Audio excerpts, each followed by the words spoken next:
તો દાહોદના RTO office નજીક ધાડ પાડવાની તૈયારી કરી રહેલી કુખ્યાત આંતરરાજ્ય પારથી ગેંગના 7 સભ્યોને એલસીબીની ટીમે રંગે હાથે ઝડપી પાડ્યા છે। તો મધ્યપ્રદેશથી આવેલા આ શખ્સો અનેક રાજ્યોમાં લૂંટ, ધાડ અને કરફોડ ચોરીના ગંભીર ગુનાઓ આચરવા માટે કુખ્યાત હતા।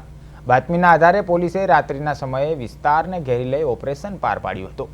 પકડાયેલા આરોપીઓ પાસેથી લોખંડના સળિયા, કાપવાનું હાઇડ્રોલિક કટર, ઘણ, છરા અને ગિલોલ જેવા મારક હથિયારો મળી આવ્યા હતા।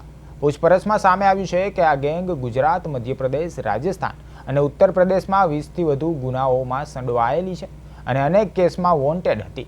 પોલીસની સતર્કતાને કારણે એક મોટી ઘટના અટકી ગઈ છે। આરોપીઓની ધરપકડ બાદ તેમની સામે કાયદેસરની કાર્યવાહી હાથ ધરી પોલીસે વધુ તપાસ હાથ ધરી છે।